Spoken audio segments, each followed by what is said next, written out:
Hey everybody, welcome back to Chortle Cast. I'm one of your hosts, Jake, and with me as always, that Stream King, that Far Cry guy, the Double Dog Dad, the Roguelite Lad, the man who outrides the riders, Steven.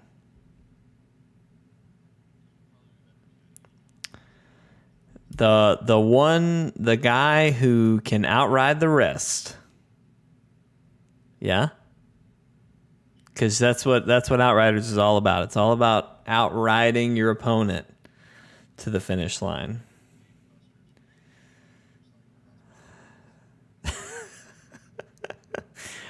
Funnily enough, the one at Dave & Buster's is called Inriders because you're inside.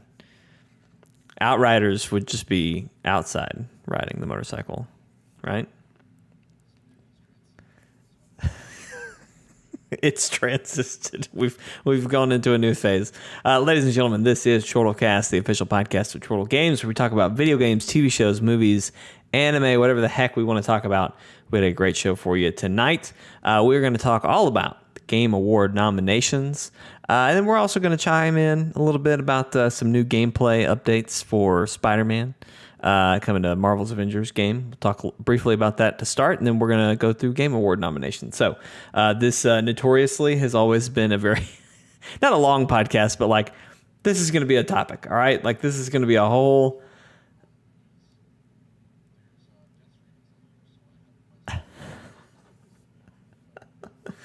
Steven's not going to be quite as mad, but it's still going to be a full show just talking about that. But anyway, lots of good stuff to talk about.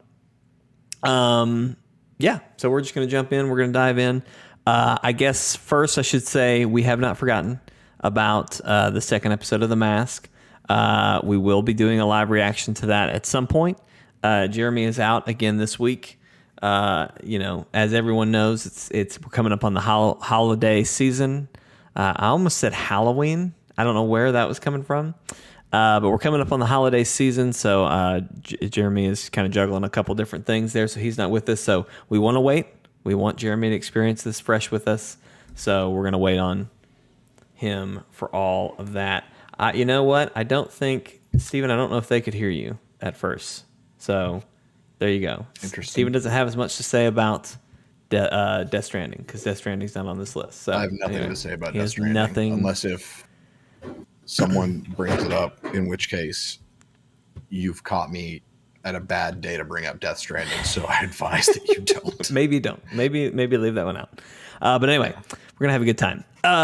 So let's actually do, before we get into the Game Awards, let's talk about Spider-Man coming to Marvel's Avengers. We had, I guess, was it just last week? I feel like we talked about the announcement trailer that we got, which we kind of, we had some things we liked about it and some things we didn't like about it. It was fine. It was fine. It was just fine.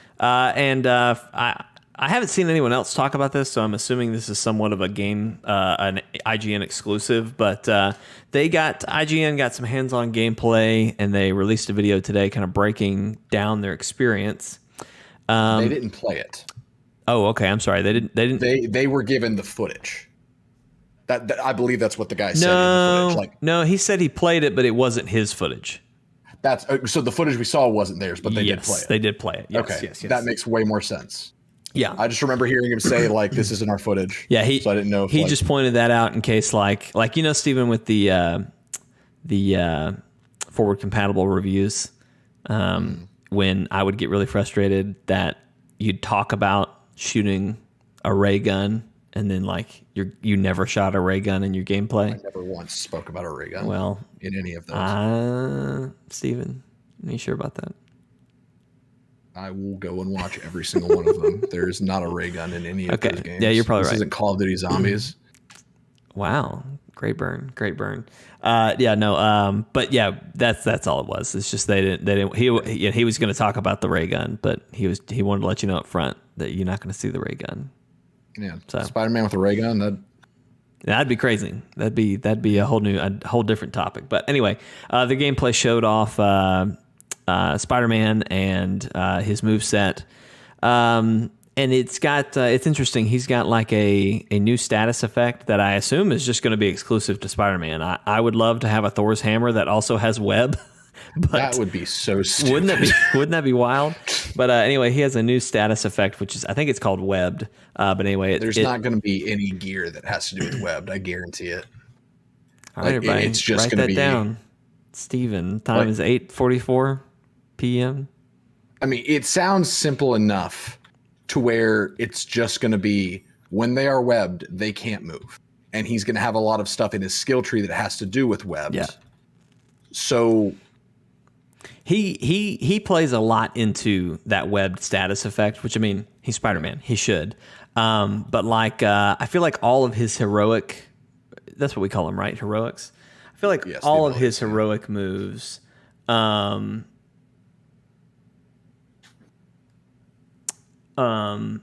of his heroic moves are webbed based. So like there was a web bomb, there was the web drone, which I thought that was a nice twist. I like the drone, but it goes around and webs things.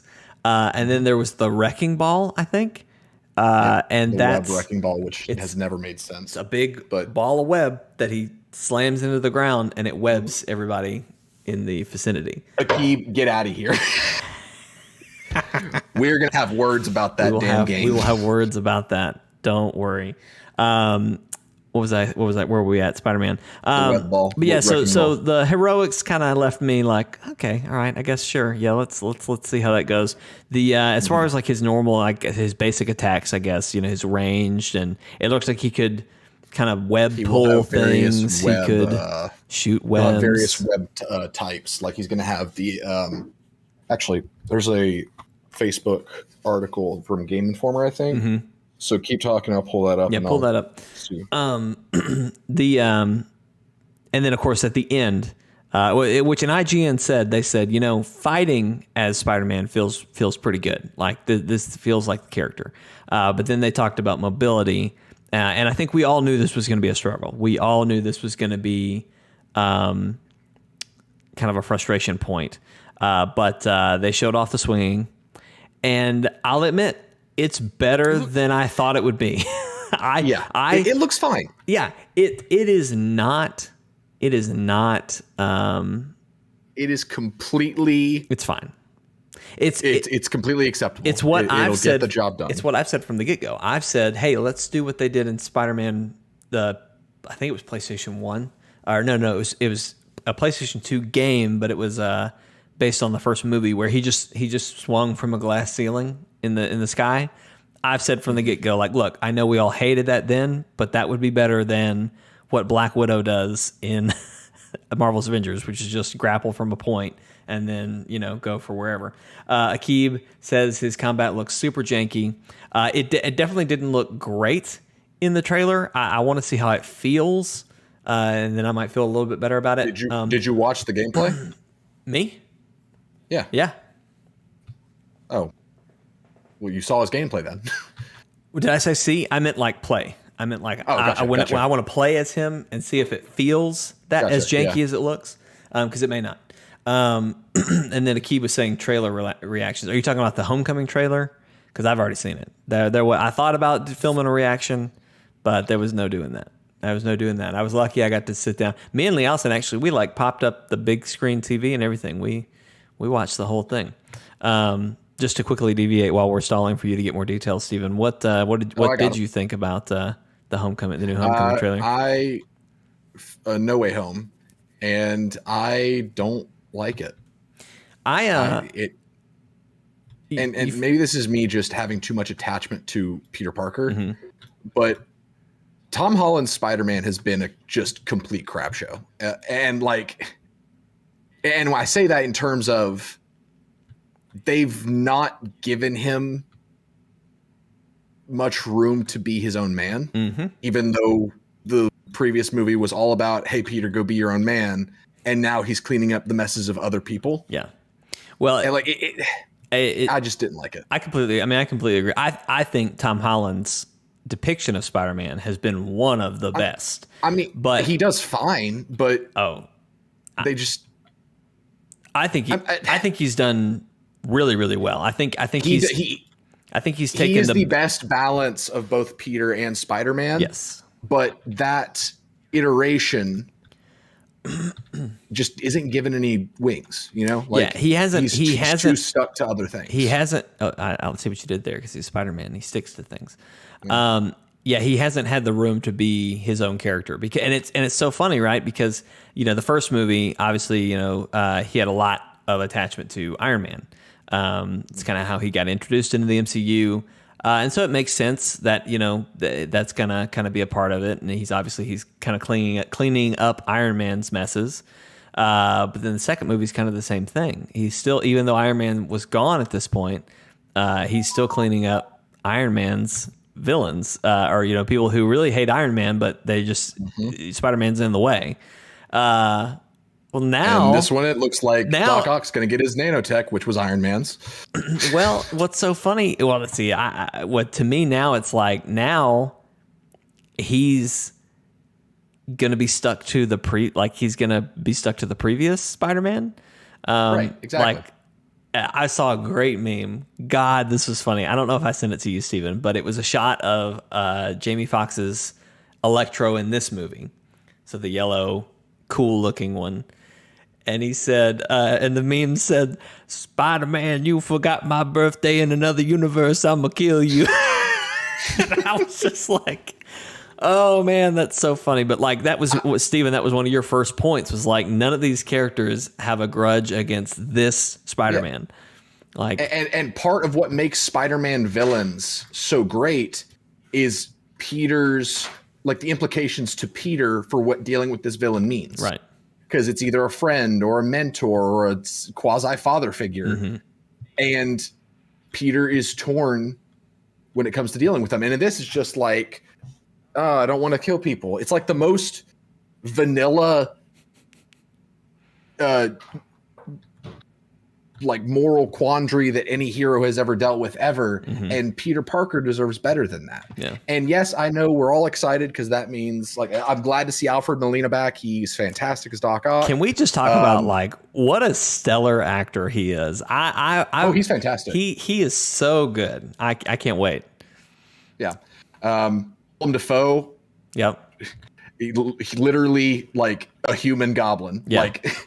Like the man was born to play the role. Absolutely. I'm honestly surprised they gave him a mask. Yeah. Yeah. He never needed one.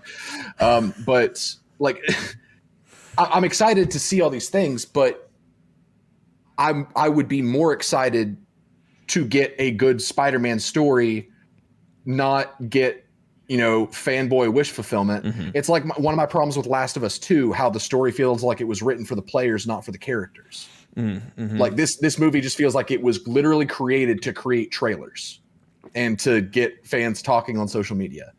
Yeah. And this is the third movie in what we assume is probably a trilogy. Mm-hmm. Don't do that. I mean, Tom Holland sure is talking like it's a trilogy. I mean, everything I'm reading from him is like that execs want him to continue, but he might be cool with being done with the role. He's probably trying to get more money. I'm cool with that too.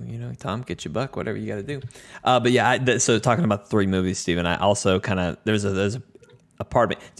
I do want to reiterate here while we just have a second, and you've already kind of said this too, like, I'm super excited for this movie. Like, and I am, it's going to be fun. It is absolutely working on me that, like you said, this kind of the point of this whole gimmick is that it's going to create hype. Like, I'm hyped.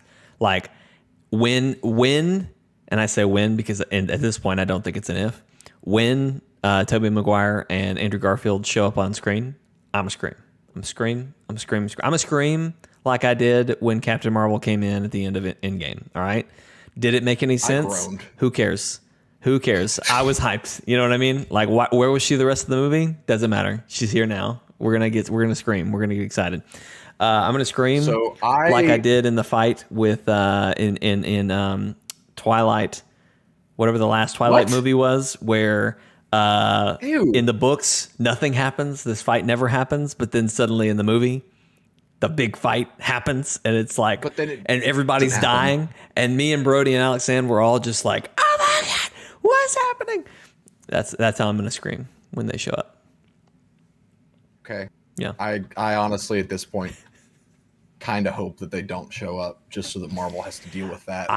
I've said, I was telling a friend today, I think Alfred Molina's Doc Ock, he's going to come through the portal. Hello, Peter. We're going to see that. And then there's already been another trailer, like a TV spot that shows a little bit more of that fight. And like there's a pretty funny moment where where Peter Parker's Iron Spider pops out and hits legs, and Doc Ock looks at his arms and he's like, "We have competition," which I think is kind of a lame line, but whatever. Anyway, this movie's gonna have a lot of them. I think that fight is going to end with them somehow teaming up, and so it's possible that maybe Doc Ock is actually helping Spider-Man in that final fight that we see on the Statue of Liberty. I'm sure he is. He's either going to be dead at that point or he's going to be helping. And I think what was actually going to happen is they're not going to team up in that fight, but he's going to get incapacitated and he's going to get captured because it looks like they talk in that basement area. That's probably where Strange is keeping the different villains that have been captured in that cube thing. Or maybe it's in the Sanctum or whatever. And it looks like that's where they're going to be like, oh yeah, different timelines. Oh yeah, all that stuff. And that's when Doc Ock's probably going to come around. Interesting. But I think they're going to have a full fight where someone's going to intervene. Probably Strange, because Peter gets his butt kicked, hopefully.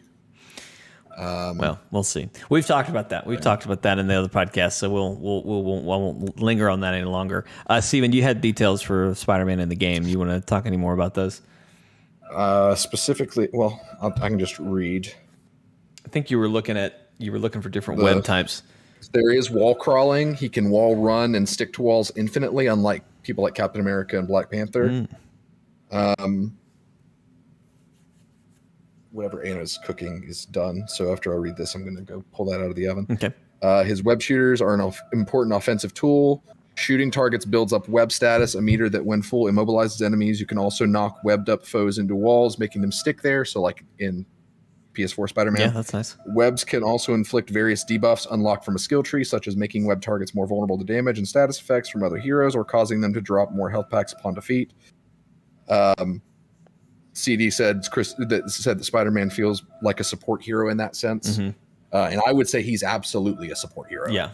Because like offensive support in terms of crowd control. He sounds like he's going to be an absolute crowd control beast. And I like that. That's fitting for him.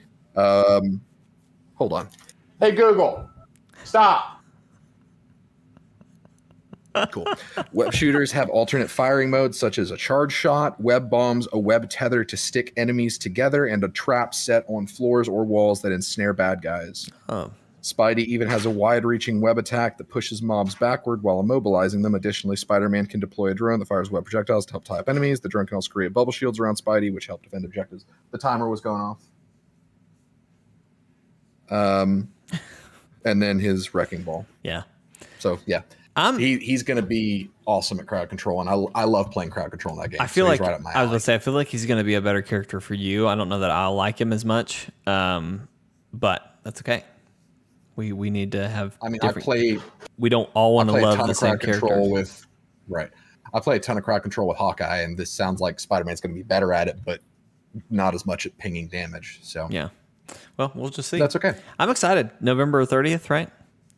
So that's next Tuesday. Next Tuesday. Very exciting. Very exciting. We will definitely be streaming it at some point. Also, I just want to point out, Akib said one day Google will say no. And he's right. One day it'll say no, and it'll come after you. Okay, Boomer, calm down. I've heard that said from so many people on Facebook. You can take your unoriginal content and get out of here. Get your content. Okay, let's jump into the Game Award nominations. As we have done in years past, we are going to go through all the categories. We're going to discuss our thoughts on them. We're going to avoid the esports categories. But we will have discussion on many of the other categories. I think in years past we've talked about if we've already voted. We've talked about what we voted. I actually screen recorded what I voted, so I would remember. But anyway, yeah, Akib, it got nominated for Game of the Year. Yeah, We're gonna talk about it. So here's what I want to do first. I know I'm on the Game of the Year screen, and like obviously you can all see it here, but I don't want to start here. I want to end here. Or I don't know. Steven, you tell me. Do you want to just start here and work our way down? I always feel like this is a better save it for last. Save it for last. Okay. I'm gonna just roll all the way down. You know what might have been easier? Oh well, we're here now. I'm gonna scroll all the way down till I start seeing esports stuff, and then I'm gonna back it up. I do appreciate that Jeff orders these where the esports stuff is at the bottom. You know what I mean? They shouldn't be there in the first place. That's not fair. I totally respect that these are categories. I don't vote or participate in them because I literally don't know anything about what's happening over there. Esports is stupid. Prove me wrong. It is so stupid. Coming in with the hot takes, fight me. I dare you. Steven is coming in hot. Okay.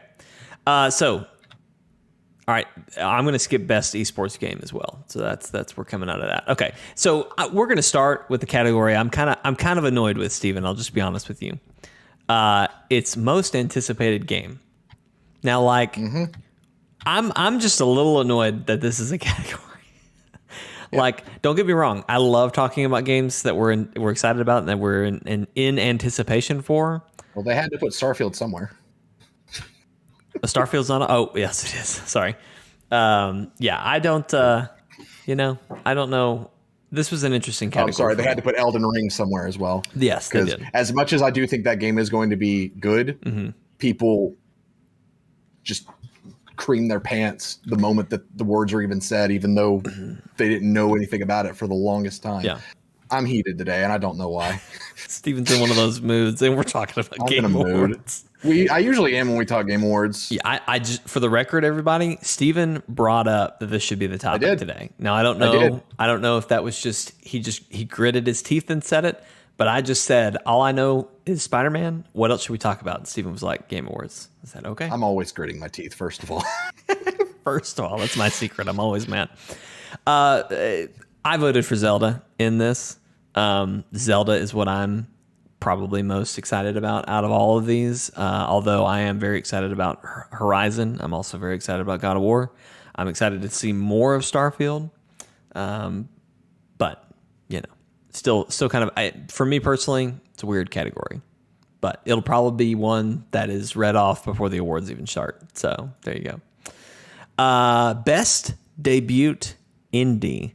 The nominees are The Artful Escape, The Forgotten City, Kena, Bridge of Spirits, Sable, and Valheim. So I know you're going to say Kena. How did he know? How did he know?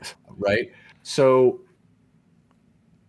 I'm going to, I haven't played any of these. But I think the only ones that deserve it are Kena or Valheim. And I still think Kena should win because Valheim just kind of had a moment, Yeah. Valheim. I think it had its moment before it was even really officially out. I still want to play Valheim, by the way, Steven, with you and Jeremy. I feel like it would be fun. I've never touched it. I don't know if I want to, but I'm willing to look at it at least. Be told otherwise. I've played just a little bit of Sable. It looks like it would be a lot of fun. It's very heavily focused on exploration, which I enjoy, but I need a little bit more direction. But also, it's free on Game Pass, and with it being free on Game Pass, I can't justify buying it on like Switch or somewhere else that I would like actually probably have more time to play it.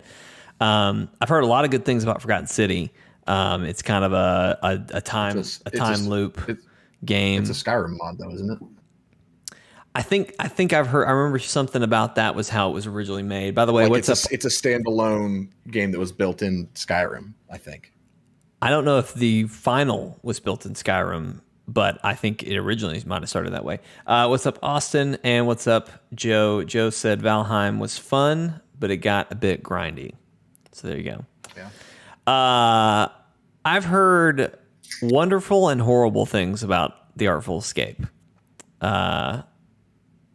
Never heard of it. It's it's a game about music. I don't know how much of a game there is to it. But anyway, I haven't played it. It's free on Game Pass if someone wants to go try it. It's an easy thing to go try.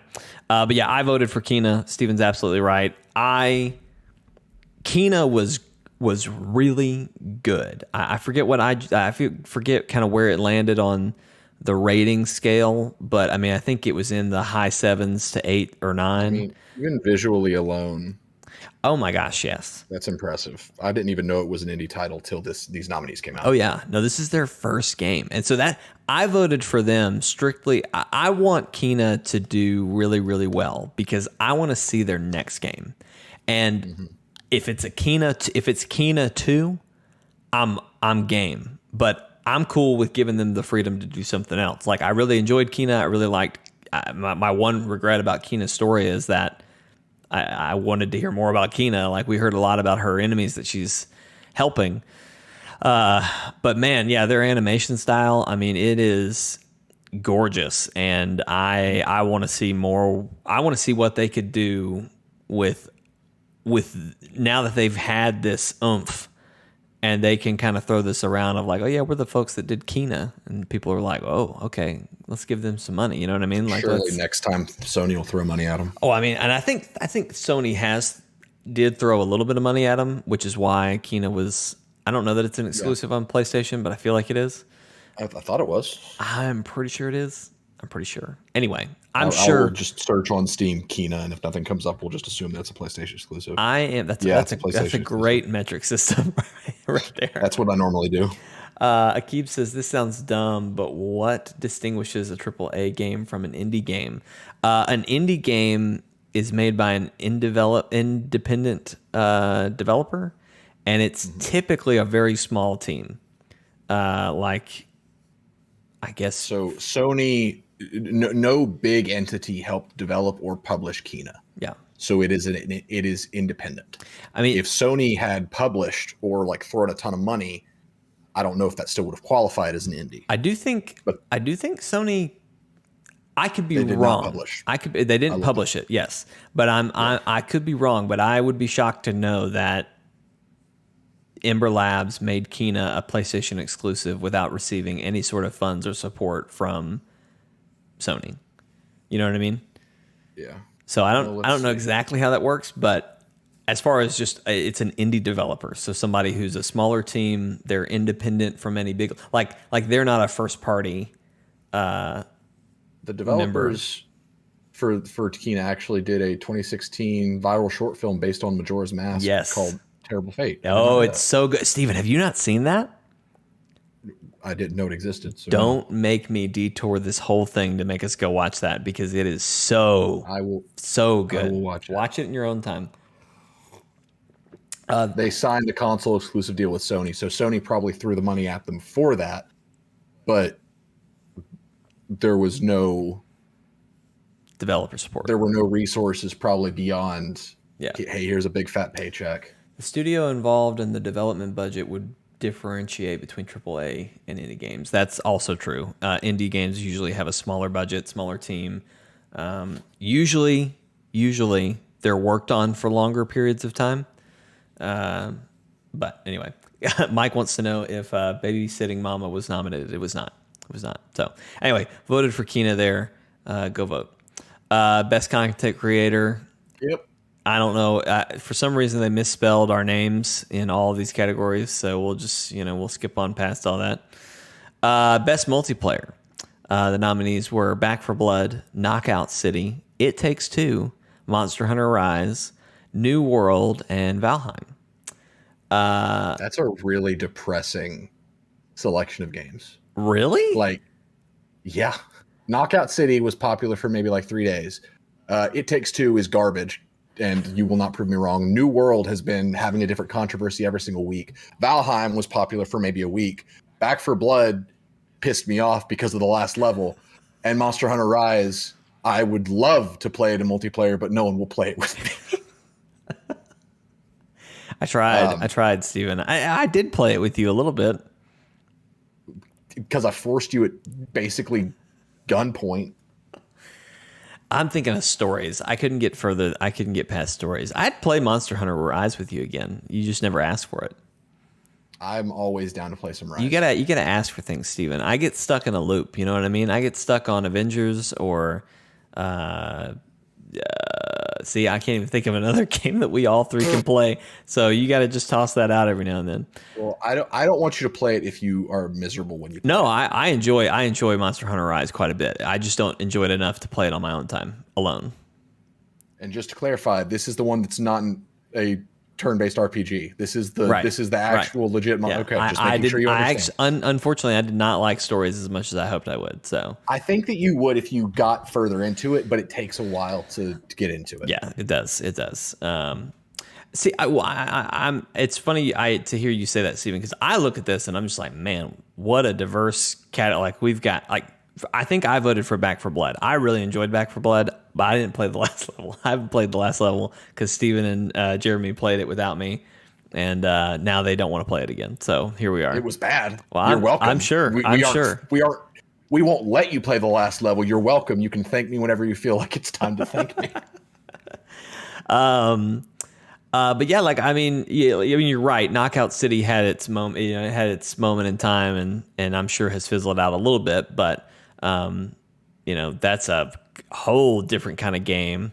Steven, I don't think It Takes Two. I don't have quite as angry of an opinion on It Takes Two. It was a lot of fun.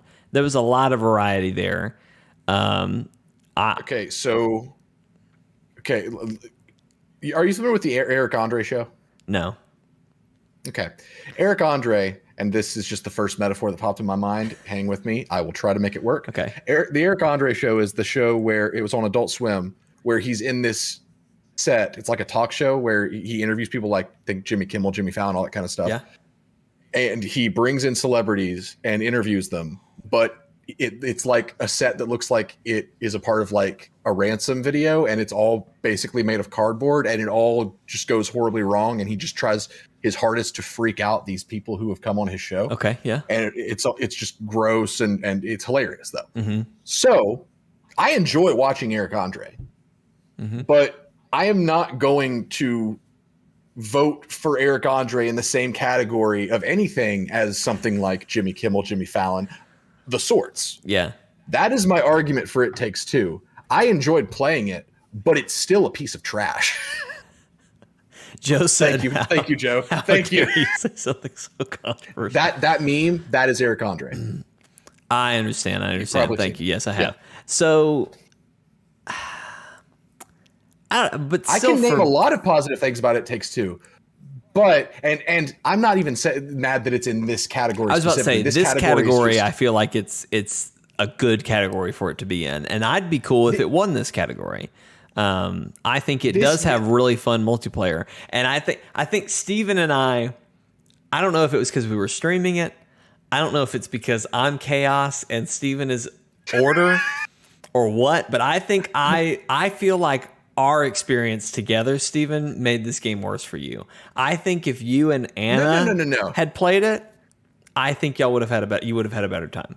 You're absolutely wrong. Really? Okay. Well, I had a ton of fun playing It Takes Two because I was able to bounce off of your chaos. Because like the game is not well written. The gameplay is diverse, yes, but it's never that good at doing any of the gameplay sections that it does. And so if I had played this with someone who did not throw me for a loop every few seconds, I probably would have been bored or just mad. Gotcha. Okay. Well, there you go. But my point about this category is that it's a mixed bag, but I feel like none of these games are super well received. And I think the most deserving of these, except for It Takes Two for some stupid reason, but I feel like the one that deserves the most out of these is, well, probably Monster Hunter Rise because I'm biased, but Valheim, maybe just because it seems like it embraces group play a lot. Right. But I guess it's just weird because normally when you see best multiplayer, you see your Call of Duties, your Battlefields, your battle royales, just PvP shooters. And it's nice to see that we don't have that. That's here, my point. But I it like almost that feels it's like an not. intentional omission, which is strange to me. Yeah, yeah. Uh, Joe brings in that New World will probably win just because of hype right now. It's the newest thing on the block. Maybe Even though everyone's pissed off about it. We'll see. We'll see. I swear, every time that game, like every time I see the words New World on Facebook when I'm scrolling through, it's someone else screwed up on New World or someone else got banned on New World. It's just never good. The next category, you want to just... How is FIFA nominated? Are you kidding me? I just wanted to at least acknowledge these, right? Best sports racing game. We got Hot Wheels. F1 2021, FIFA 2022, Forza Horizon 5, Hot Wheels Unleashed, and Riders Republic. I voted for Riders, actually. I haven't played it, but that's the one out of these categories that I like the most. You know, I've actually heard that the Hot Wheels game is phenomenal. I've heard a lot of good things about it too. I don't know how we could get onto it, but we should maybe look into it. Yeah. Let's see. Yep, there we go. Moving on from that. Best sim and strategy game. We've got Age of Empires, Evil Genius 2, World Domination, Humankind, Inscription, and Microsoft Flight Simulator, which wasn't Microsoft Flight Simulator in it last year, which, like, don't get me wrong, plenty of things have done that in the past, but it's just funny that that's the one. It released on Xbox this year, I think, but that shouldn't count. Yeah. But maybe, you know what? I said last year, Flight Simulator deserves to win something. So maybe they were just like, we didn't win anything last year, so let's just throw it in next year. No, but they won. People may not notice. I'm pretty sure. Did they win? Steven, I could be wrong. Please, someone correct me on this. I am like 90% sure they won that category, and it was hilarious. So they're just double dipping. Yeah. Look very closely on the picture. Does it say Hideo Kojima presents at all? No, I don't see it anywhere. Okay. Yeah, so I don't know much about any of these games. I've seen a couple of them on Game Pass. I feel like Inscription was one that was just on. You're correct. It won this category last year. That's what I thought. Okay, that's so weird.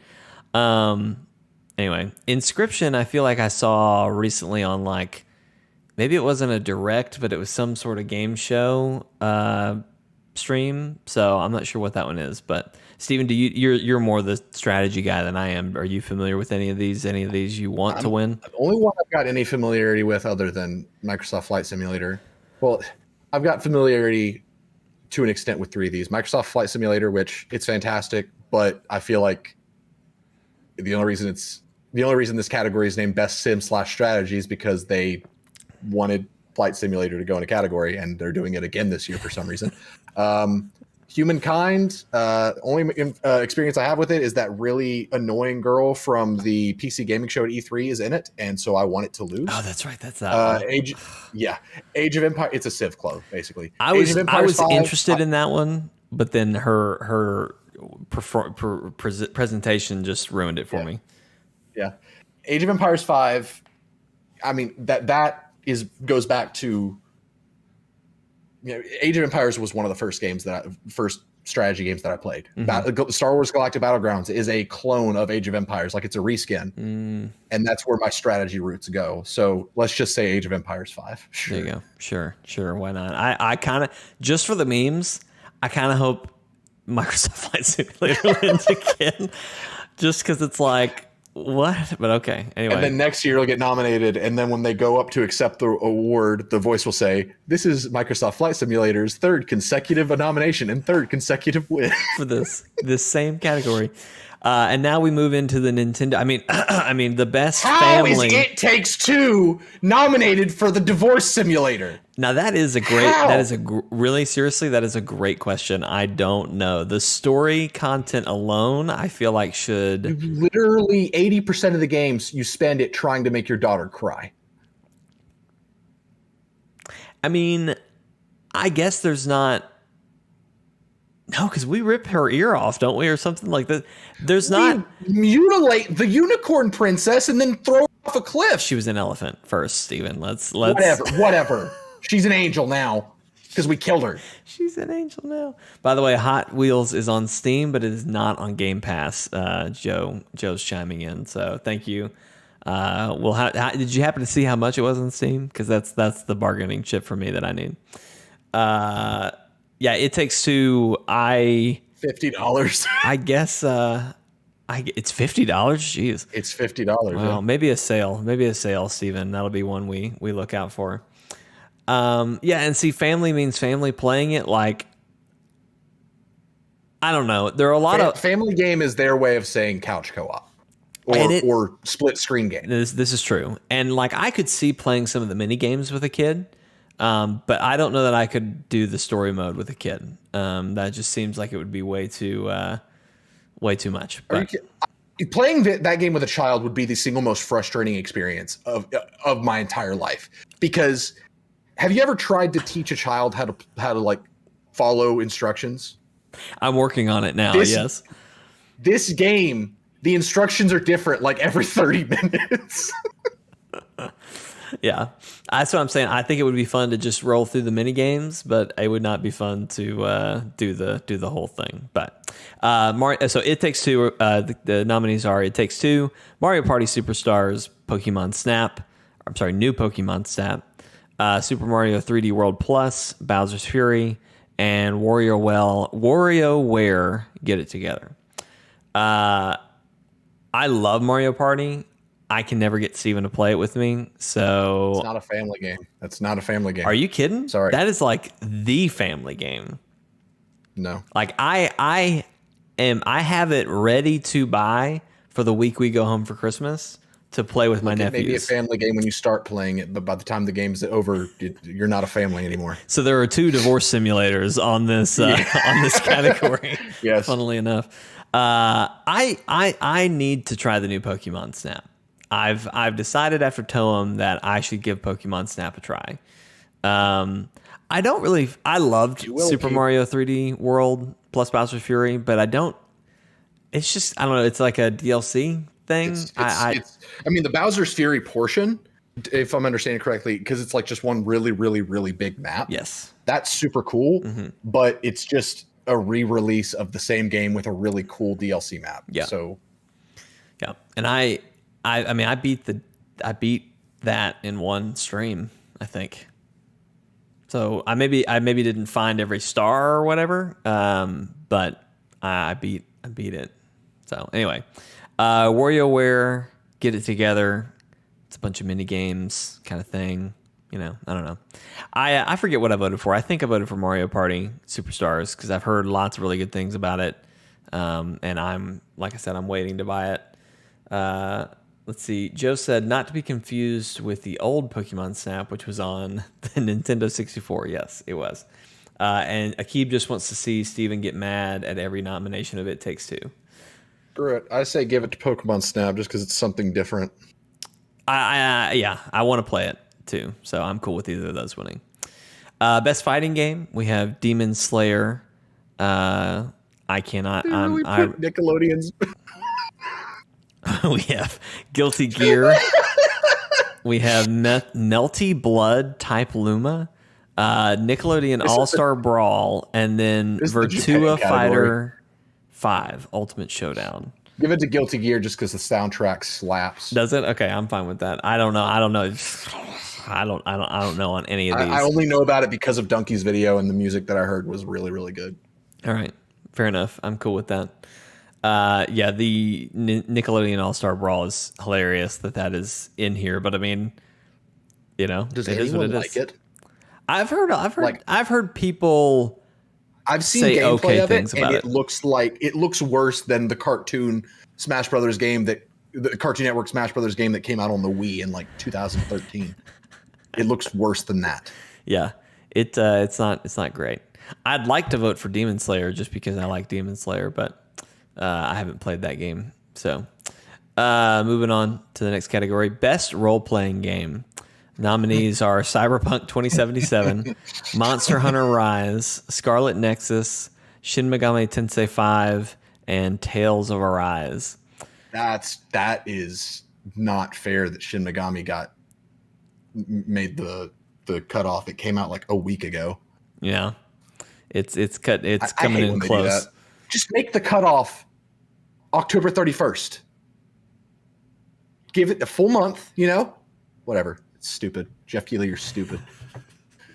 What was the last one? Man, I can't read those. It's Tale of Arise, Shin Megami Tensei 5, Scarlet Nexus, Monster Hunter Rise, and Cyberpunk 2077. Man, what a fall from grace. Cyberpunk is in 2 categories in this, and this is by far the best category that it's in. Like the other one is audio design, I think, or something. And like, not to ding on audio design, but like of all the things that Cyberpunk was supposed to be, that's where it landed. So I think weren't quite enough games to make a most breathtaking nomination. So dang, they didn't do that. That would have been better than most anticipated. I voted for Cyberpunk in this category. Honestly, as an RPG, I really enjoyed it. There's a lot of flaws. It did not reach the heights that they wanted it to, but I really liked it. It depends on how you qualify an RPG. This is like the multiplayer category, or what some of the other categories that are just a little too broad. Mm-hmm. Because like if you're looking at an RPG in the traditional sense of like a Skyrim like game where you create a character, you level up your skills, all that kind of jazz. Cyberpunk is clearly the one that should win this, but is that how you define a role-playing game? Because most of these are not that. Right. But I do agree. I think that Cyberpunk, as awful, as historic as a launch it had and a year it's had, it is a good RPG. Yeah, it is. It's good. Scarlet Nexus, I couldn't get past, I think, the first couple missions, and I never went back to it. Tales of Arise, I have to tell myself to forget about that game because I feel like I would really like it. I don't know much about Tensei Shin Megami Tensei 5. I don't know much about that one. It's demons come to Earth or some crap, and it's dumb. Yeah. I've never played it, but I've never tried, so I can't really talk. It's just always looks super weird. How do you feel about Monster Hunter Rise being in this category, Steven? Is it a reasonable contender? Monster Hunter naturally falls in role playing because you do kind of follow a similar route of Cyberpunk of creating a character, determining their skills and all that jazz, but it's less traditional because there are no stats. There's just gear. So regarding the categories we've been given, it does belong here. I'm glad to see that it's getting nods because that came out all the way back in March. And I do think that it's deserving of a lot of accolades because it's just a fun game. It's the most accessible the series has ever been in my experience. And I think that counts for a lot because Monster Hunter has look at how long it's been around. There's a reason for that. There's been tons. So I would be happy to see Monster Hunter take it, but I think Cyberpunk, if someone tells me, hey, I'm looking for a good RPG, I would not recommend Monster Hunter Rise probably anywhere until I got more information from them. But Cyberpunk, I could totally see in a shorthand list of games to recommend. Okay. Yeah. It's good, and you can probably get it for cheap now. Best action adventure game. The nominees. Skip. You know what it is. You know what it is. Well, let's just at least go through it. You got Marvel's Guardians of the Galaxy. If Jeremy was here, he'd argue with you. Marvel's Guardians of the Galaxy, Metroid Dread, Psychonauts 2, Ratchet and Clank, Rift Apart, Resident Evil Village. Guardians of the Galaxy. Yep. All right. Moving on. No, I'm just kidding. Absolutely Guardians of the Galaxy. So it's so funny to me. Steven, does anything stand out about this category to you? Maybe just... well, let's see. There's the square filled with dark, brooding darkness to the far right compared to all the color palettes to the left. Yeah, Metroid is close, but she at least has color. No. Of the 5 nominees in this category, 4 of them are Game of the Year contenders. Yep. Porque no las all 5. You know what I mean? because the metric for these nominations make absolutely no sense whatsoever. Joe, and it's all PR. Joe, I believe that you're telling me the truth, but you're lying. You know what I mean? Like, you gotta be kidding me. There's no way it's still $60. There's no Honestly, the people way. in charge of changing that price probably forgot that it's even on the store because it got pulled, and they were like, they've probably tried to like drink away the memories of that game, and so it's probably meant to have gone on discount, but they just haven't touched it because no one's buying it. Wow.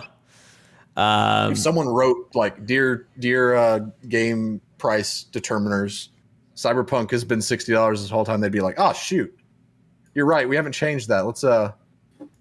Let's get on that. So somebody find out who to send those letters to. Look, I like I said, Joe, I believe you. That's crazy. That's wild. So, yeah, I voted for Guardians of the Galaxy. I haven't played Metroid. I haven't played Psychonauts. I played Ratchet and Clank Rift Apart, and it's very good. I just never got around to beating it. It just kind of fell off the list for me. Joe, you jumped up immediately and were like, Ratchet and Clank. So I'd love to hear your quick notes in the chat about what you liked about it. I don't doubt that it's deserving. I haven't played it yet. I want to. Mm-hmm. Psychonauts, I would like to play that one too, but it's on Game Pass. True. It's on I Game don't know. Pass. It's just one of those that I feel like I'd have to be in the mood to play, and I don't know if it's one of those games that you can easily put in a box. I have been told that it is accessible for newcomers. It's a platformer, you know? Yeah. It looks like a lot of fun. So I'm excited to see more about that. We obviously know Jeremy has been singing very high praises of Metroid. So that's exciting. Resident Evil, I think it's funny that this has been nominated for so much, because I'm sure, I think it was good, but was it great? I don't remember a lot of people talking about how good it was. Whenever a Resident Evil game comes out, people freak out over it now, right? Because 7 did something different. So yeah, like I've heard that it's fine, but also like, just stop calling it Resident Evil, just move on and create like just make it something else, because it's just Capcom horror game. Is basically what it is at this point. Yeah. And I'm sure it's fine, but that's just not my scene. Never really has been. So Guardians deserves it. It absolutely deserves it. Best action game, we've got Back 4 Blood, Chivalry 2, Deathloop, Far Cry 6, and Returnal. We've talked about Deathloop already. I enjoyed that. Steven hates it because of the ending. Chivalry 2. Oh, you mean Back 4 Blood? You said Deathloop. I'm sorry, Back 4 Blood. Back 4 Blood, really enjoyed. Chivalry 2, I've never played. Steven, have you played any of that? No, I have not. It's basically medieval PvP arena. Yeah. It's like For Honor, but people actually enjoy themselves. Yeah, it's a little bit more freeform from what I understand. Yeah.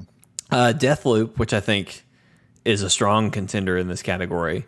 Really, really, really, really fun action in that game. Steven, you still haven't beaten Deathloop, right? Correct. Okay, yeah. I'm waiting. I'm trying to get to it to beat it. Hopefully I'll have some time over the holiday. Far Cry 6. Steven, you've played a lot of Far Cry 6. Do you feel like it's worth this nomination, or what do you... Did Far Cry 5 win Best Action Game? Did Far Cry 4 win Best Action Game? I don't know about 4. I don't think 5 did. Did Far Cry 3 win Best Action Game? Not sure. If the answer is no to any of those, then no, this game should not win Best Action Game.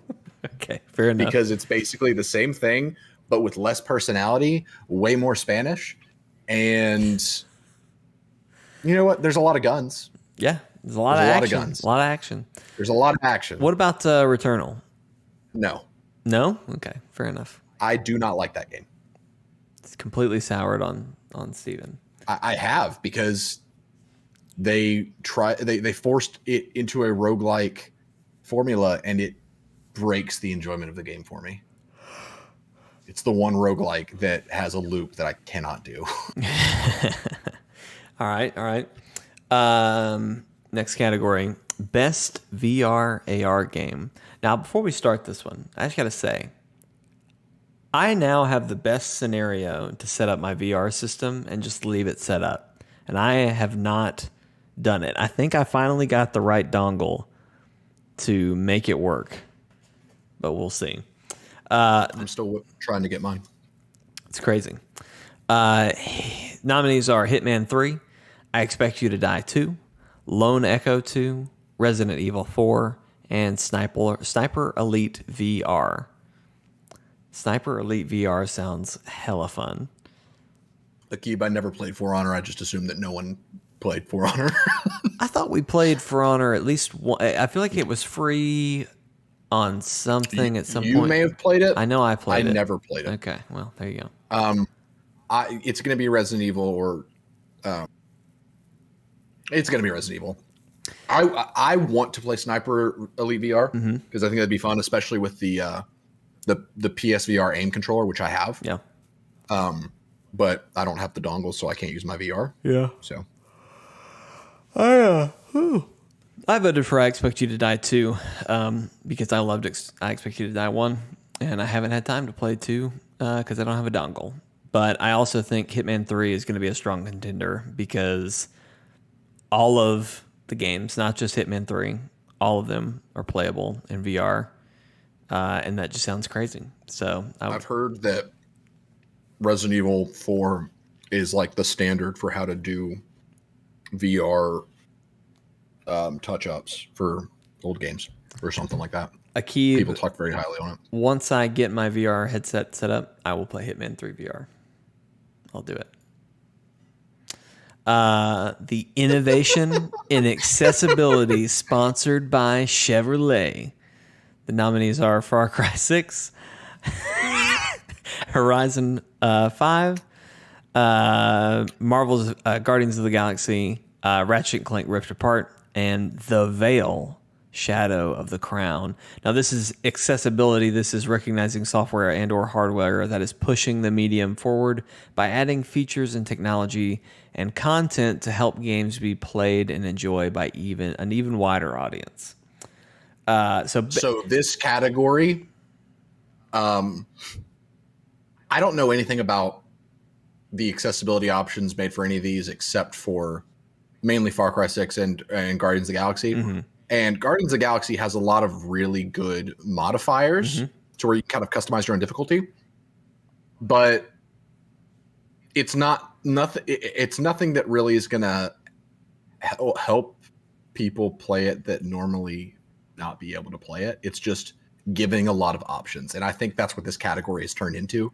Yeah. It's just how much time am I going to spend in the menu screen? Well, and so I want to be very serious here.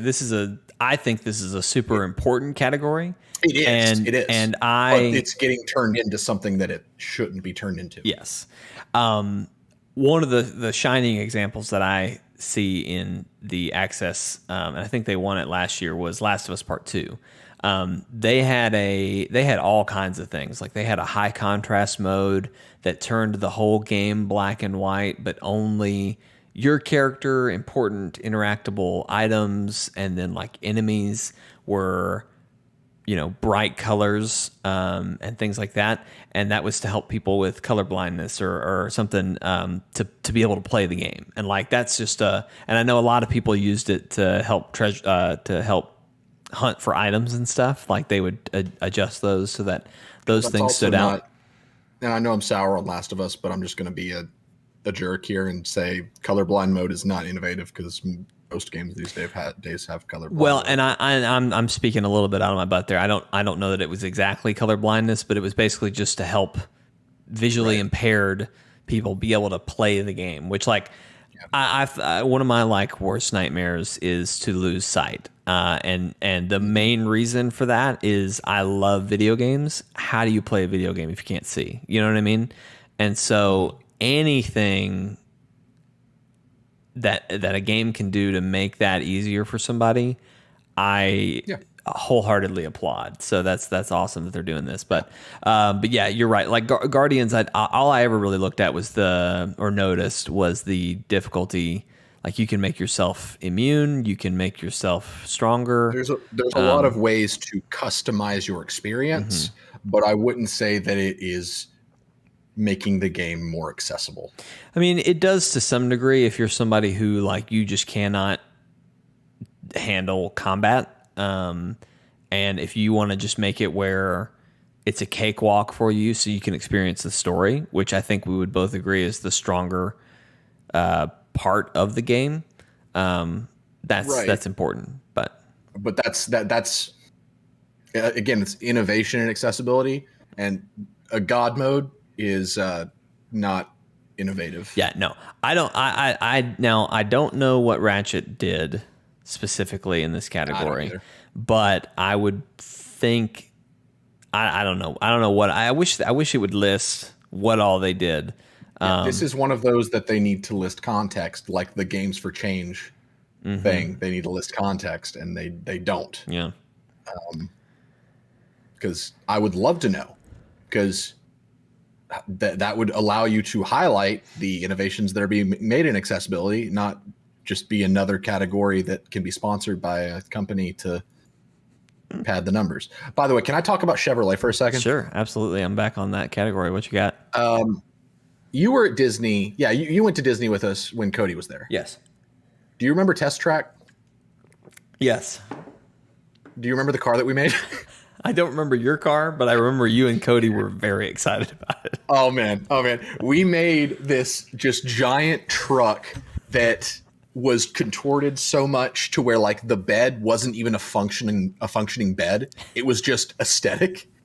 And we tried to make the worst car, like just not even necessarily worst, just the most like known car. Like it makes itself known. It has a presence, you know? And we called it the what was it, 2019, 2018 Chevy Rampage. And it won every single category except for gas efficiency. Oh man. You know, it's a price you got to pay. I love that ride. That's great. Let's it costs to Rampage, you know? It does. Not everybody can. Best community support game, or game that has received the most support, recognizing a game for outstanding community support, transparency, and responsiveness, inclusive of social media activity and game updates and patches.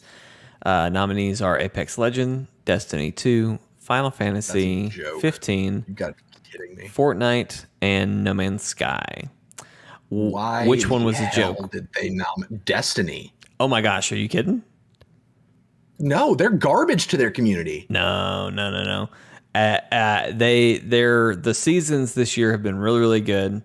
I'm not talking about content. This isn't about content. This is about the support to the community. Best ongoing game is what you're referring to. This is the community support.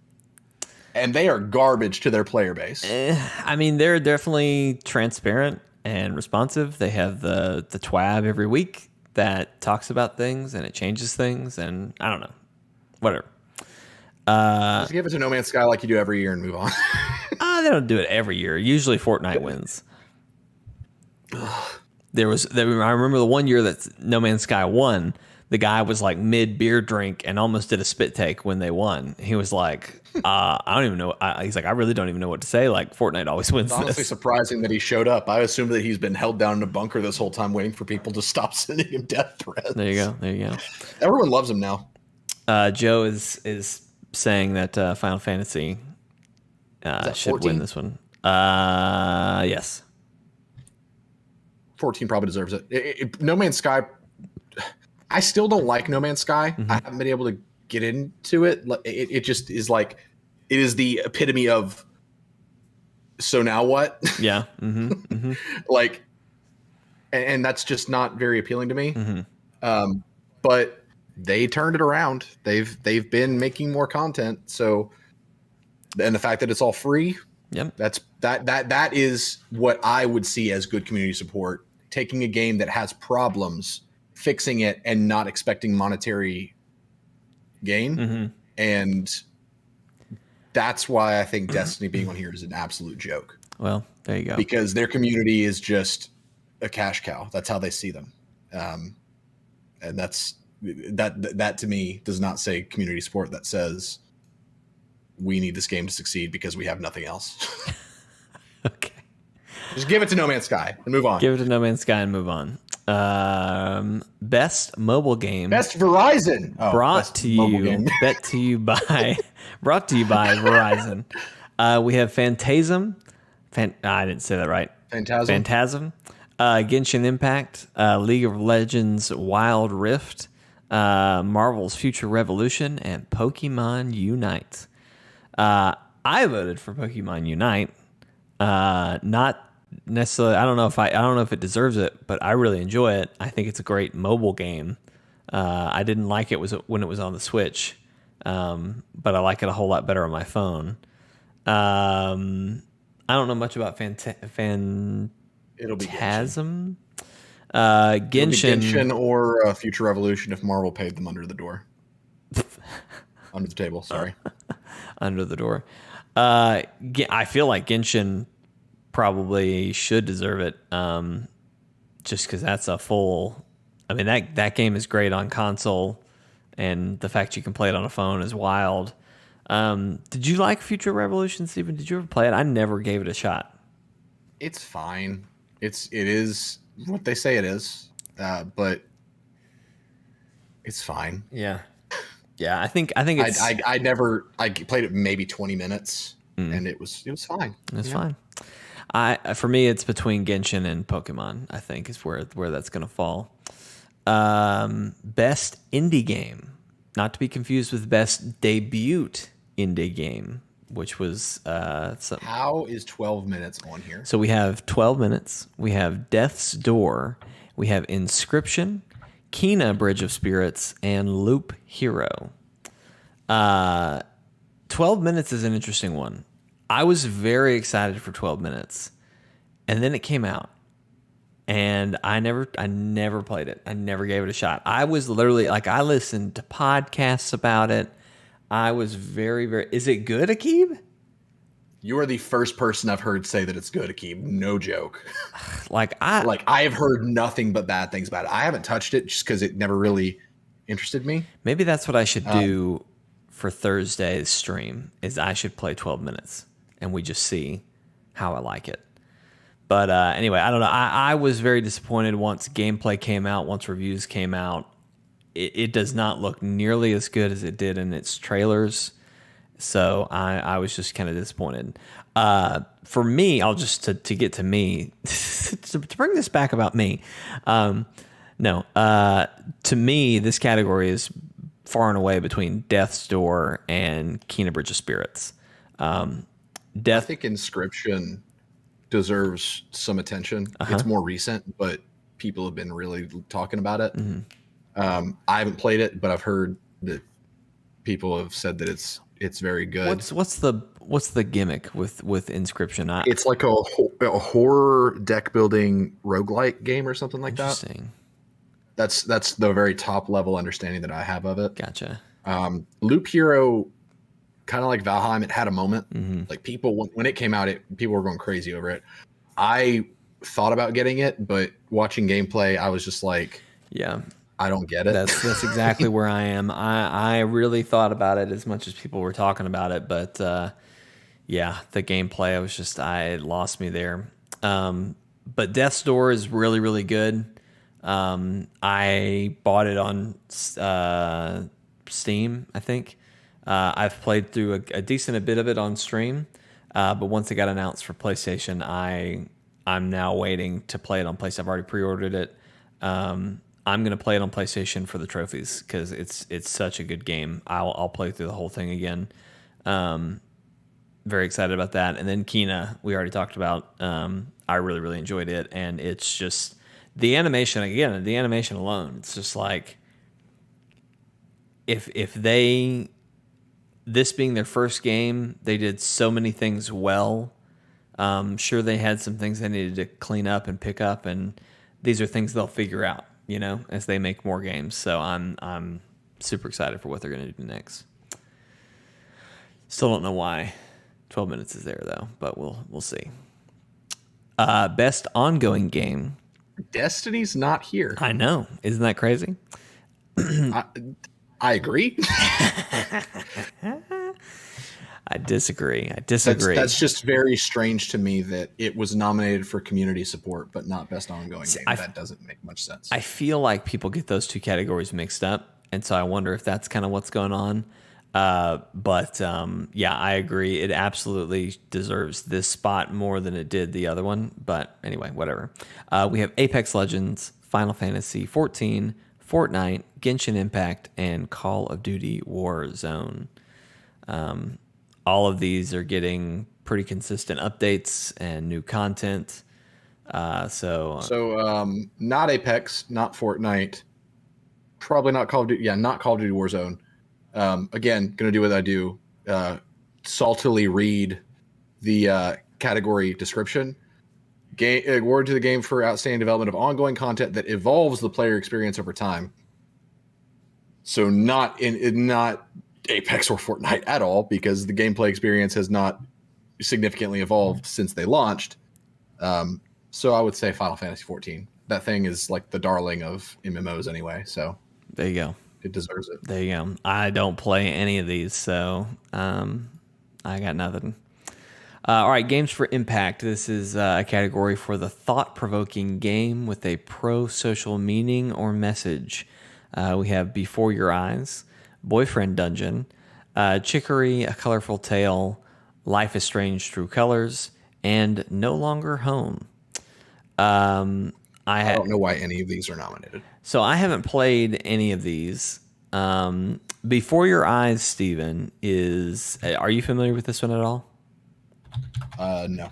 So I'm pretty sure it's a game you can only play with a computer, and you have to have a webcam. You play the game by blinking, and basically they explain at the beginning that life, basically every time you blink, the game is going to jump forward to the next section.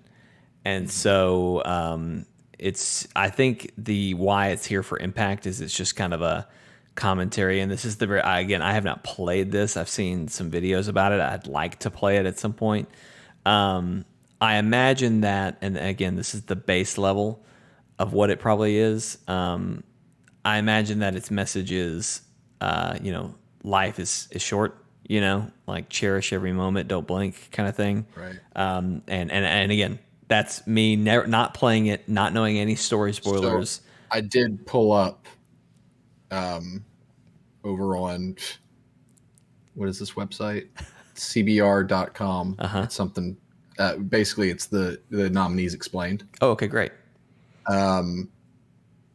Must have been slim pickings this year.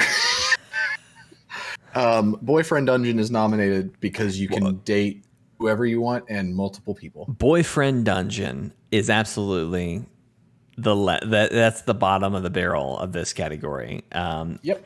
And it's this game I feel like has had a really unfortunate life cycle, because it's one of those games that I feel like is in the highlight reel of every single Nintendo Direct, every single anywhere there's a highlight reel of like games coming.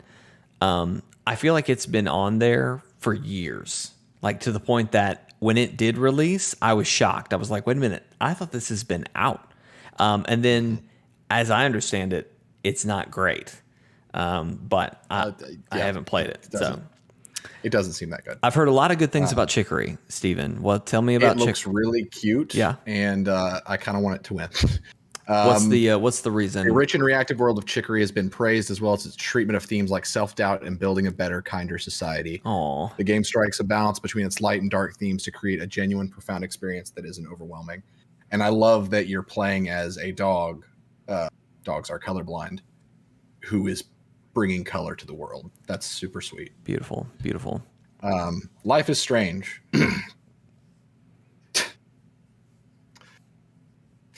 Okay. The Life is Strange series has been praised for its exploration of queer identities since the first game. True Colors allows players to choose between either a male or female love interest or choose to not pursue a romantic relationship at all. However, while many games opt for the player character to be player sexual, Alex can explicitly identify herself as bisexual. Furthermore, the game's exploration of grief, loss, and empathy through Alex's powers help enhance.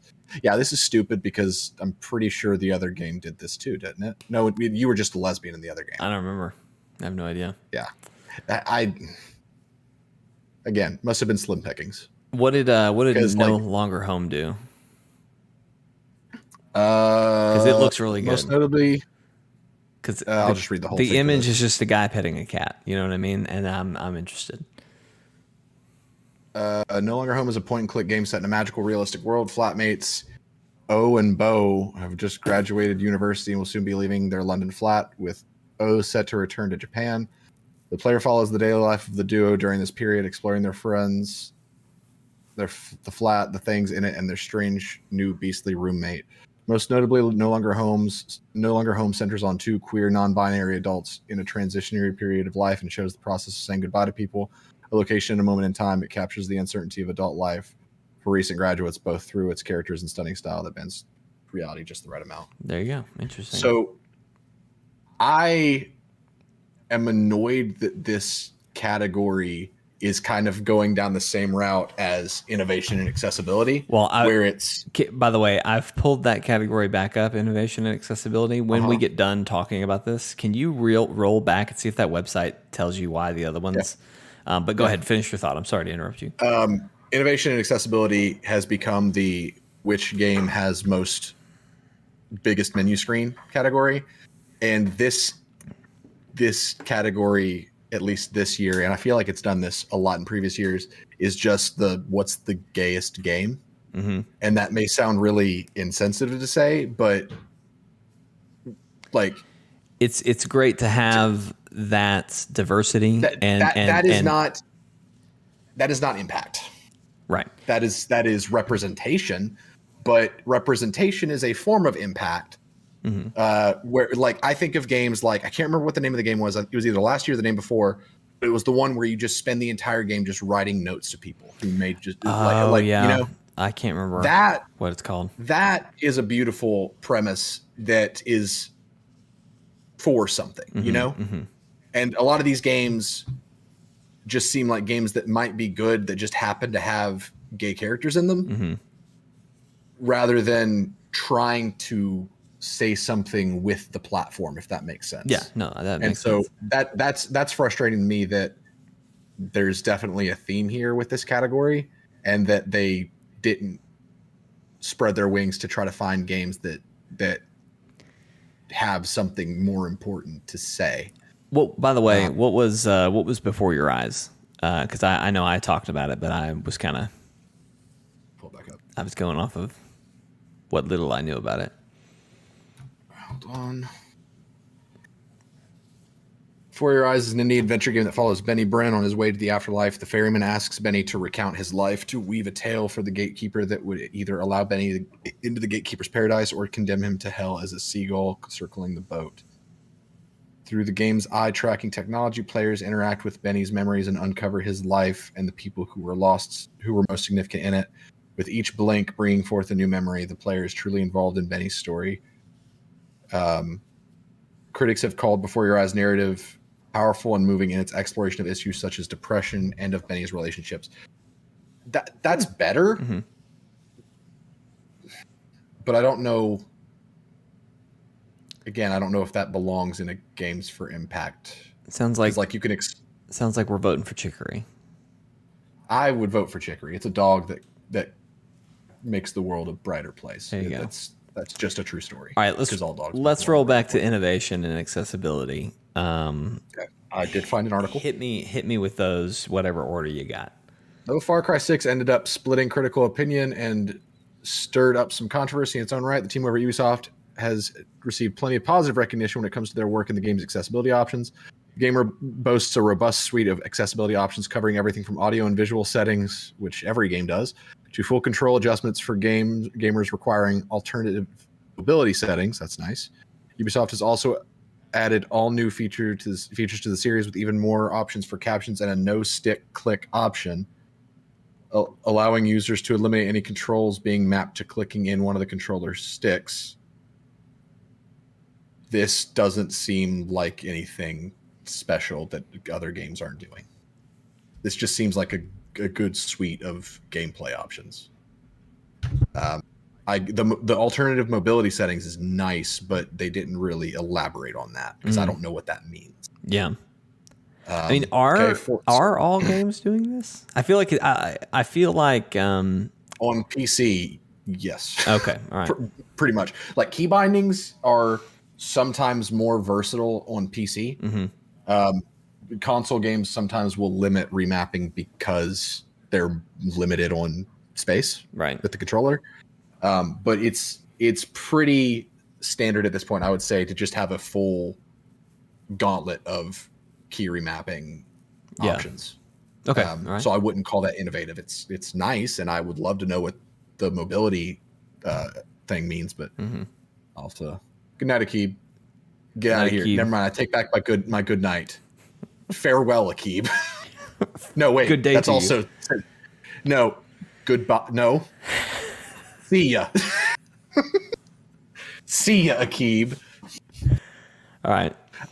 Forza, having recently released to widespread critical acclaim, Forza Horizon 5 has also impressed in regards to accessibility options included within the game, as well as an in-depth network of settings allowing players to alter audio and visual options to their own needs, as well as enabling the ability to adjust the game's overall speed. That's kind of nice. The team at Playground Games made a concerted effort to make the game's character creator as inclusive as possible. The customization tools allow players to create characters with prosthetic limbs. That's cool. As well as options to select whichever pronouns players wish to use throughout the game. Plus, coming in a future update, Forza Horizon 5 will add American and British sign language options for the game's cutscenes, with an interpreter appearing at the bottom of the screen. That is innovation and accessibility. That's innovation right there. That's really cool. I like that. That's really cool. That's really cool. That's what the category should be. Yeah. What about Guardians? From Eidos Montreal, Marvel's Guardians of the Galaxy has also made an excellent impression on gamers in regards to innovation and accessibility. One area of praise has been the game's use of captions, which take a more descriptive route like those seen in television and film, offering more details and context to the story. That's nice. I didn't know they did that. I didn't notice that, but I did play with it's probably subtitles. I played with subtitles, but there's probably an option that's like full captions. So people who are hard of hearing, probably, it's probably for that. Another feature getting a lot of attention is the game's difficulty options, offering more than a simple easy or hard settings and letting players change individual aspects of the game to tailor it to their own needs. Guardians has also impressed with its cognitive accessibility, with hints throughout the game helping players overwhelmed by freedom and find their way through much easier. Sure, but still, the difficulty stuff I wouldn't really consider. Like, it has a lot of options, and that's nice, but I'm spoiled at this point. So yeah. Ratchet and Clank, like other titles nominated in this category, Rift Apart also casts a wide net and offering an array of accessibility options within its menus. The series, known for its frantic action, lots of players have been praising Insomniac for their inclusion of game speed options. That's good. With Ratchet's rail grinding and speed racing adventure able to be slowed down to accommodate those who need it. So I assume epileptic individuals. So that there's nothing like inducing seizure and stuff like that. Rift Apart also features a number of cognitive accessibility options, such as simplified traversal and camera flow, easing what might be otherwise an overwhelming experience. So people who get motion sick, perhaps that's nice, because I could totally see getting motion sick to that game. Yeah. And also probably to people who just aren't as familiar using a camera stick. Right. Might be easier for them to access. So, all right. What about Veil? Shadow of the Crown, developed by indie studio Falling Squirrel Inc., is a very different entry in the category. Rather than adding accessibility options to the game, the Veil was developed from the ground up with visually impaired players at the forefront of Falling Squirrel Inc.'s mind. The game contains very limited visuals, predominantly a black screen with a few colored shapes in the frame, with players relying on the audio to maneuver through the game told from the point of view of a blind central character.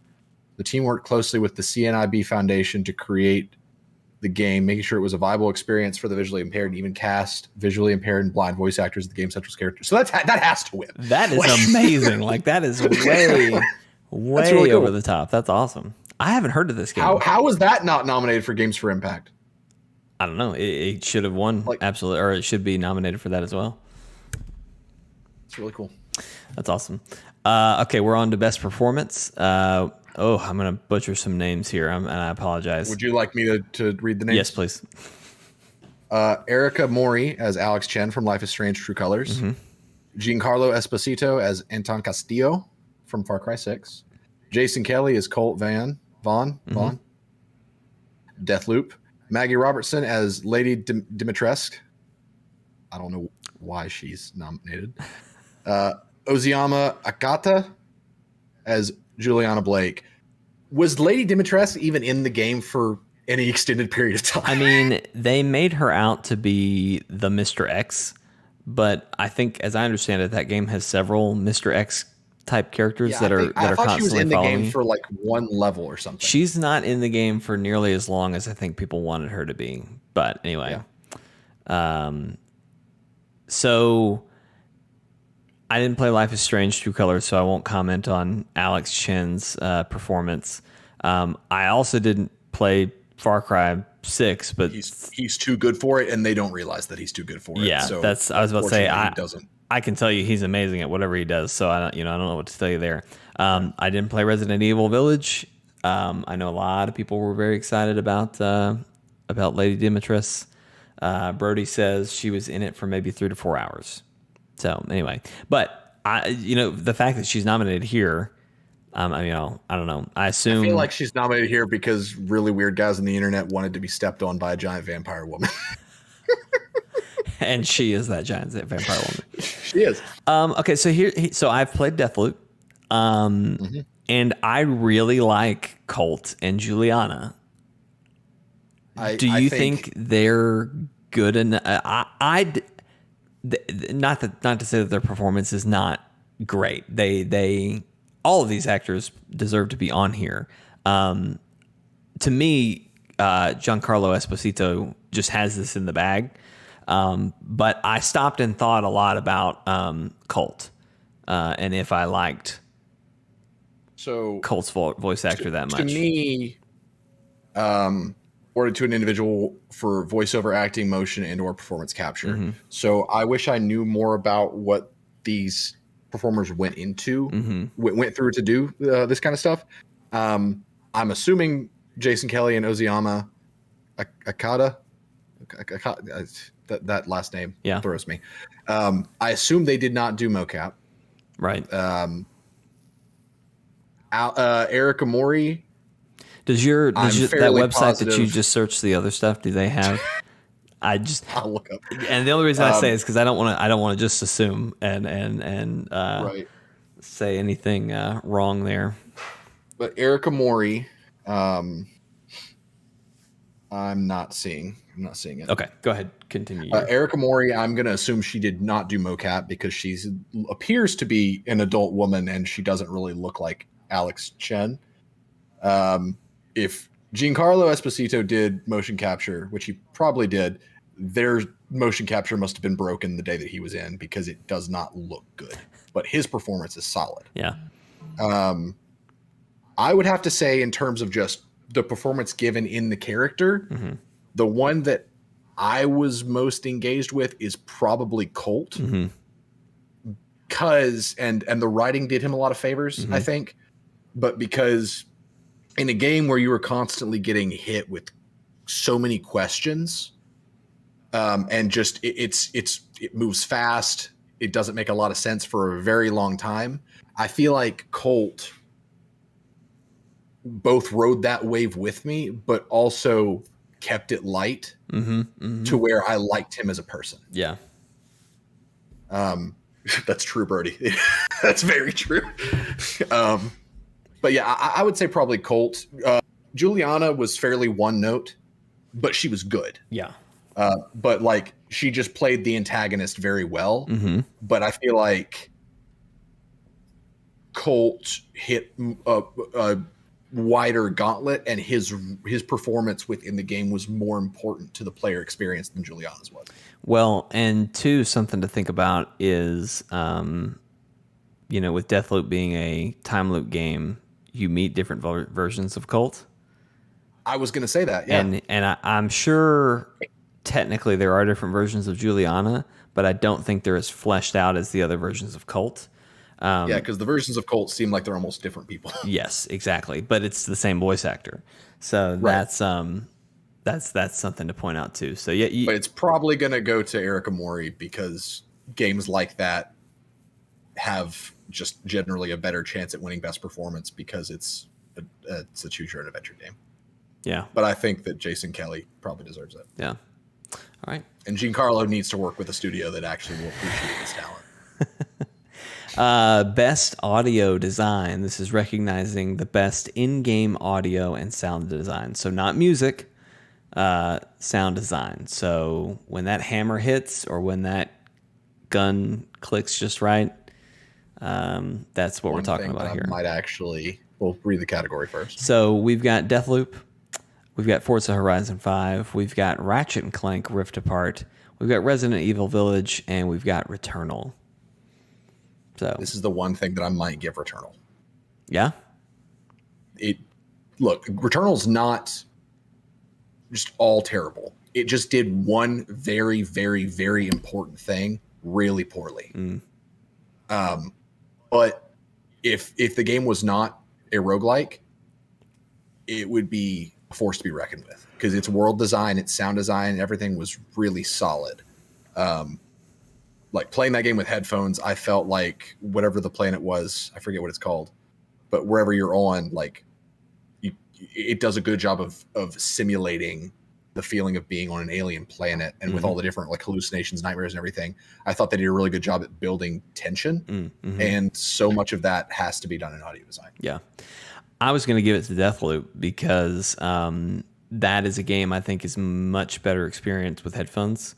There's so many contextual clues that you'll miss if you don't have audio.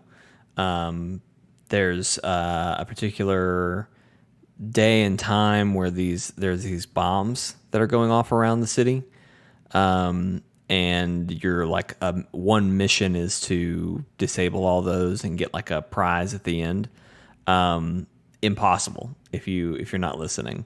You have to listen for the beeps and kind of know what's happening, and I thought they did a really, really, really good job with that audio. So, and I'm sure all of these are good, but yeah, Forza Horizon, like anytime a Forza game comes out, any kind of technical design, it's a force to be reckoned with. Oh yeah, because you gotta make good audio to make a game like that work. And also, though I haven't played it, I feel like Ratchet and Clank would be a contender because of all the different like techie noises and gun noises and everything. It's probably a really fun game to just listen to. The pixelator gun, which pixelizes anything you shoot. Yeah, it's a great sound. All right, moving on. Best score and music. Guardians. For outstanding and inclusive score, original song, and/or licensed soundtrack. We have Artful Escape, Cyberpunk 2077, Deathloop, Marvel's Guardians of the Galaxy, and Near Replicant version 1.222474871139. Okay. Guardians. But here's the thing. So the three for me would be, and this is just because these are the ones that I know about. Cyberpunk, Deathloop, Guardians. Yeah. Cyberpunk had a pretty good score, and they created that. I don't know if they made the band or if they just adapted the band to the game, but Samurai, they did original music. Well, they did that for several things. Unless I'm excuse me, unless I'm mixing up something, they went to several bands. That's right. Yeah, they went to several groups and had a song made by a few of them. They had lots of them create different styles of music that they thought would be in the future. And then obviously they had a band who was Samurai. So they definitely did a lot. Now, I would argue that I think they did a lot. I don't think their music is nearly as good as the Star-Lord band. Yeah, and that's my thing. Like Cyberpunk, what they did was the equivalent of like going to a rapper today and being like, hey, we want you to be in GTA 6. And them just making a song and it being in GTA 6. But in no way does that song affect or heighten in any way you playing the game. But the fact that here's my argument between the band that did Samurai, their songs are pretty important, but everyone else, yes, I'd agree with that assessment. Well, that's true. Pitching in was pretty important, I think, at one point, but whatever. But the fact that my argument is for either Deathloop or Guardians, and here's why. Deathloop has an amazing score. Like it captures that like 60s kind of spy aesthetic super well, and it hits really well depending on what's happening, you know? Like it's very dynamic. That's the word I was looking for. Yeah. But Guardians not only has a really good score that just feels very superhero, very Marvel in a good way, but the entire Star-Lord album just slaps. It's great. And they wove it directly into the game to where it's important to Peter as a character. My only complaint with that is that they didn't utilize the actual music as much as they could have. Yeah. But if it wasn't for the Star-Lord band, I would say Deathloop pretty easily. But because of the Star-Lord band and the fact that the score for Guardians is good, I have to give it to Guardians. I'm still jamming out to so many tracks from Space Riders by Star-Lord that it's just great. I love when studios are willing to put resources towards stuff like that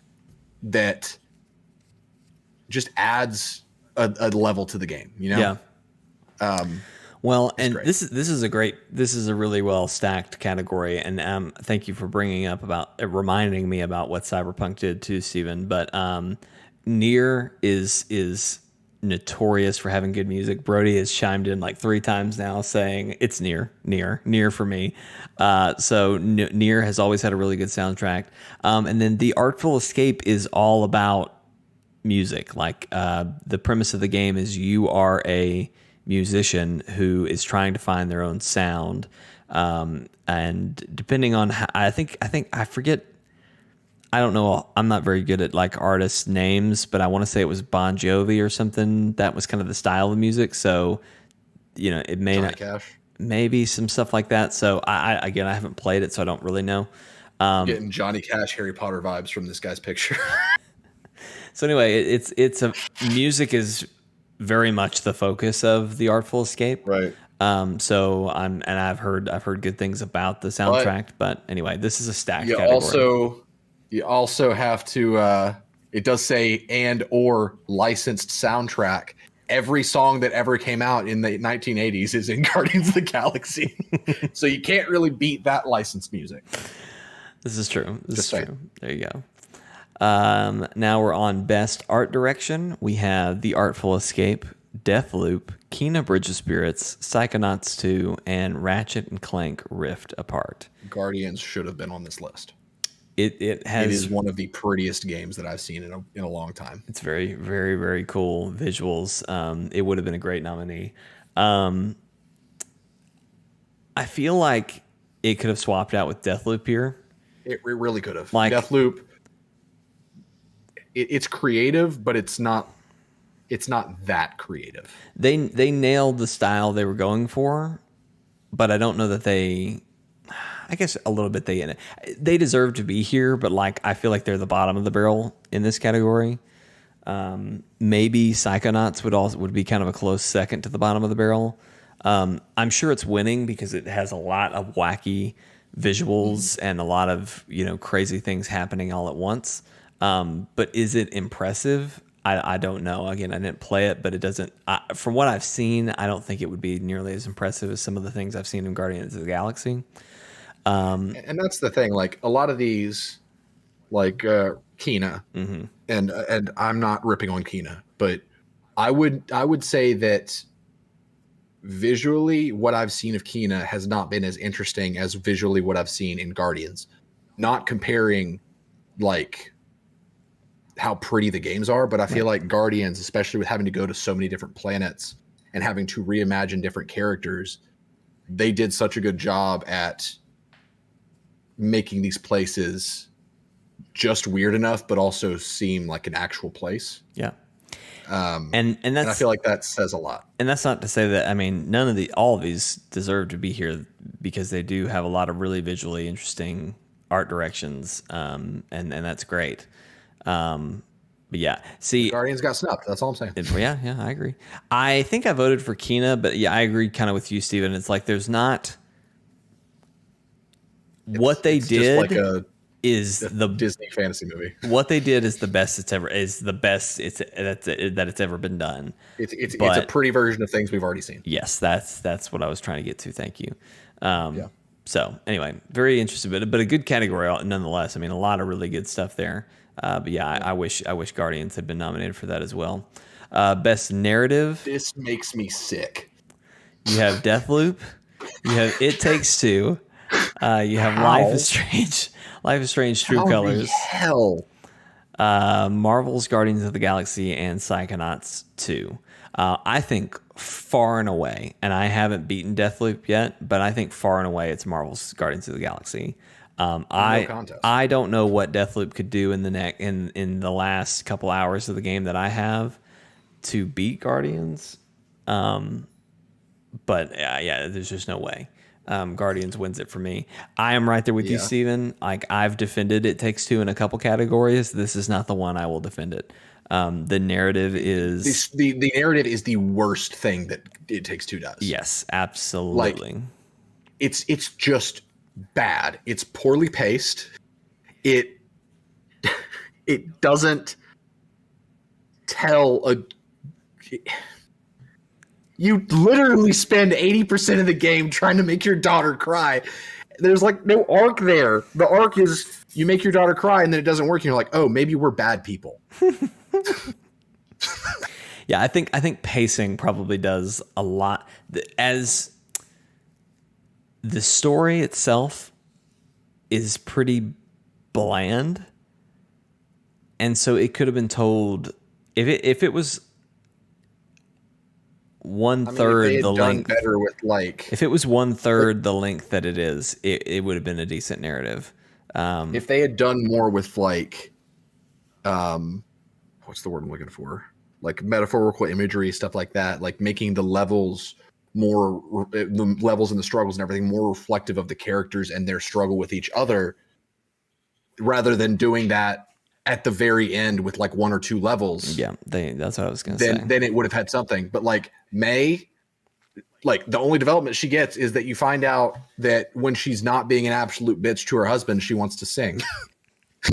And he's like, you should sing. And then the game ends. Mm-hmm, mm-hmm. Like if it wins, which, oh boy, God help us. God help us. God help us. Like it has no right to be here. I can't think off the top of my head what game deserves to be here over that, because I've been playing so many backlogged games that I forget what's out this year and what's not. This has been a great year for the backlog. It has. But I'm telling you right now, if you gave me like 2 minutes, I could find 5 other games that deserve to be here more than It Takes Two. And again, I don't know much about Psychonauts, but I've heard good things about the story. So I'm sure it deserves to be here. But all right, we got 2 more categories. Best game direction. We have Deathloop, It Takes Two, Returnal, Psychonauts 2, and Ratchet and Clank Rift Apart. Get used to those names because that's all you're going to hear for the rest of the thing. Best game direction awarded for outstanding creative vision and innovation in game direction and design. If Joseph Ferris wasn't such a personality, It Takes Two wouldn't be on the list.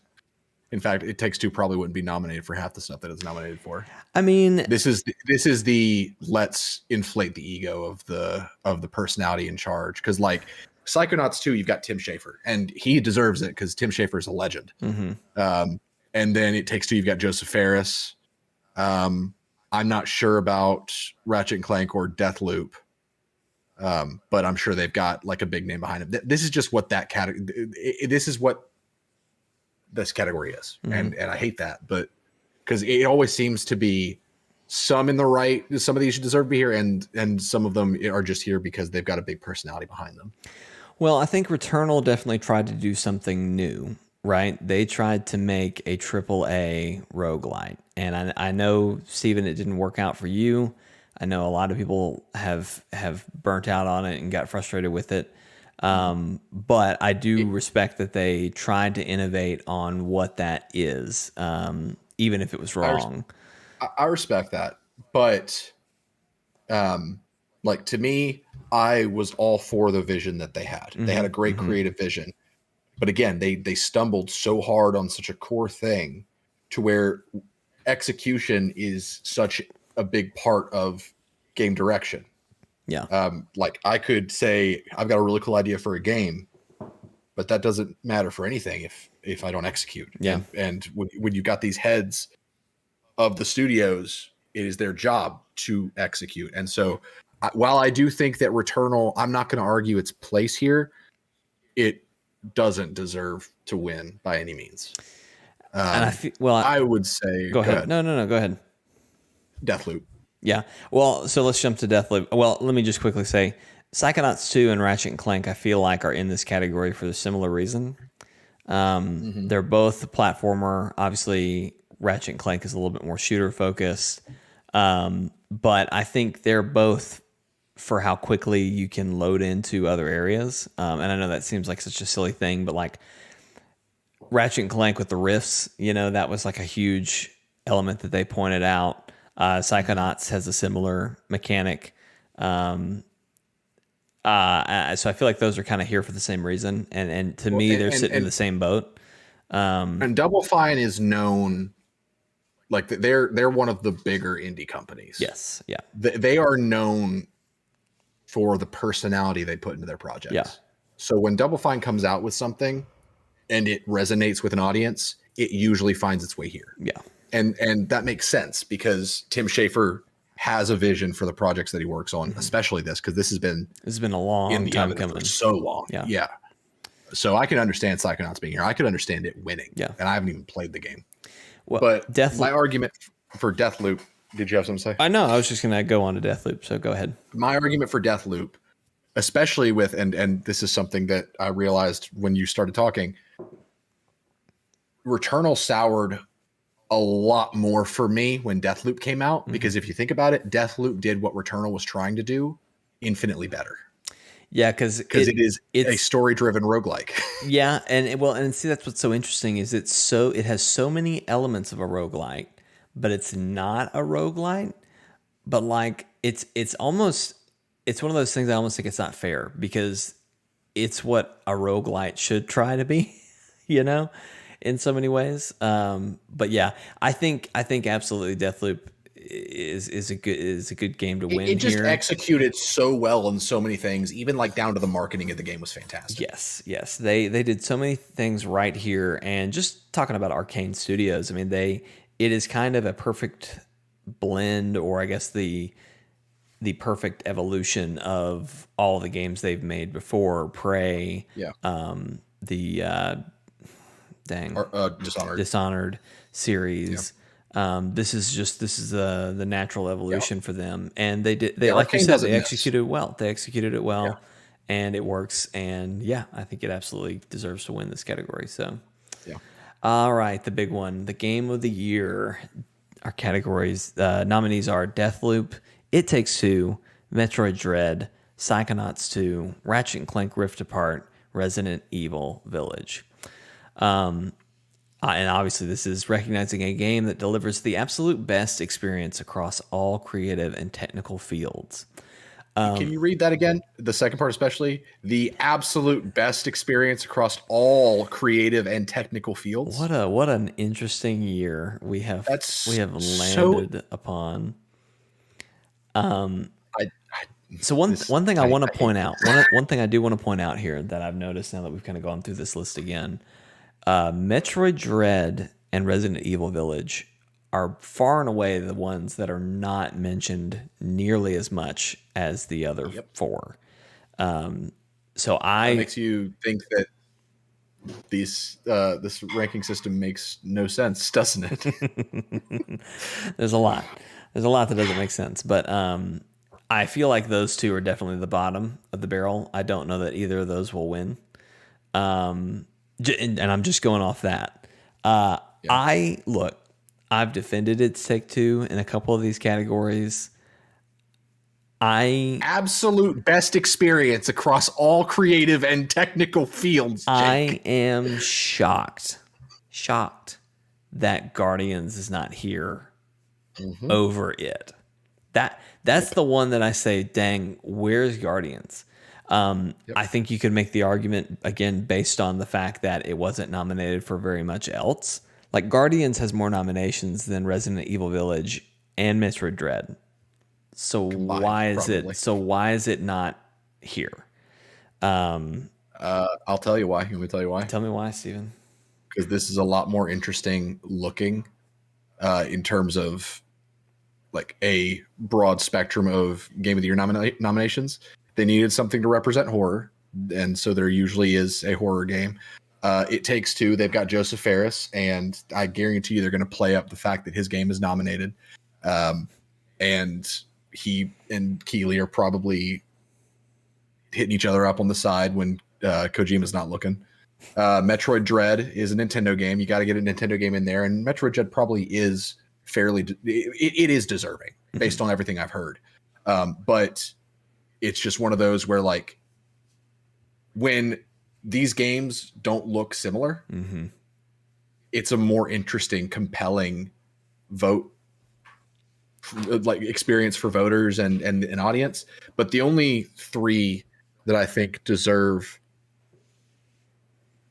to be here based on their other nominations, like the only three that I see it making sense, are Deathloop, Psychonauts, and Ratchet and Clank. Yeah, because they've made a prominent showing in all these other categories.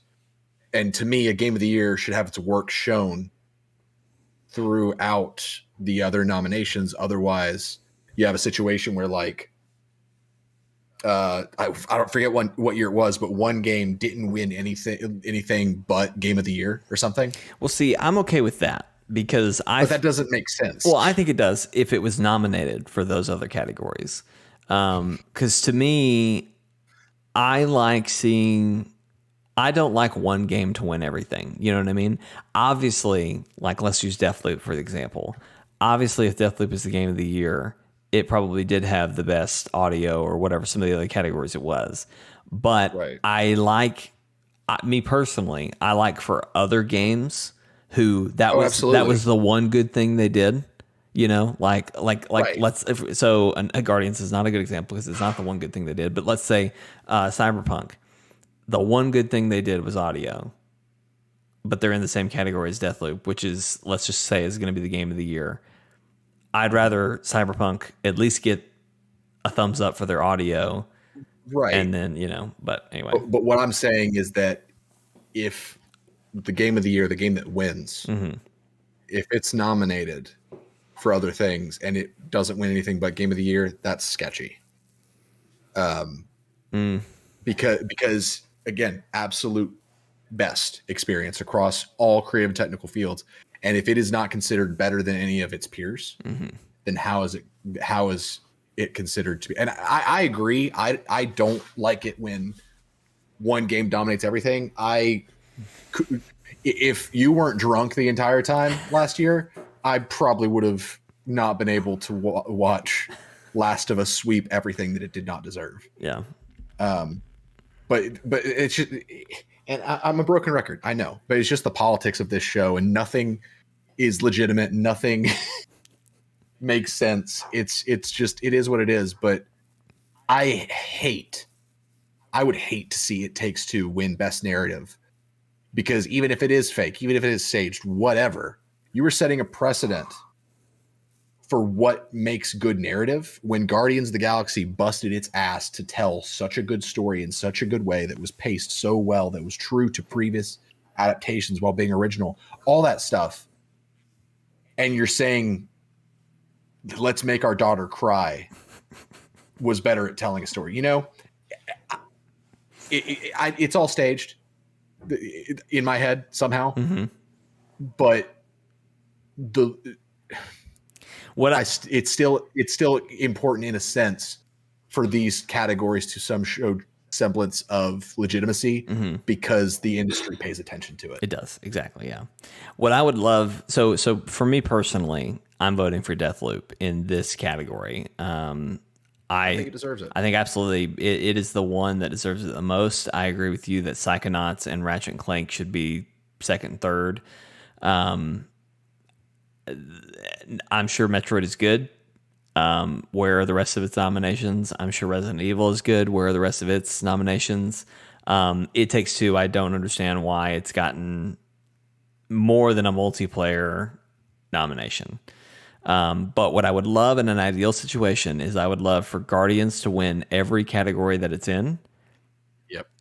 And then Deathloop win Game of the Year. And I hope and I pray, maybe Paul Tassi will write the article. I need someone to write an article that's like, how did Guardians of the Galaxy win every category and yet it wasn't nominated for Game of the Year? That's what I want to come out of this. But we'll see. We'll see where it all breaks It's my down. Game of the Year. Absolutely. Yeah. Well, there you go, ladies and gentlemen. That has been us going over the nominees of the Game Awards. We will be doing a live reaction to the Game Awards on Thursday, December 9th, I believe, correct? I'm literally correct. on their page. I should know that. Yeah, November 9th. We will do a live reaction to that. It's usually a long show, but there's usually lots of really fun announcements. And I think ultimately we watch it for the announcements more than the awards. So just tune in for that. We'll have lots of fun and reactions to stuff. If the awards were not there, I would not pay attention. I would not watch. I wouldn't even read who won.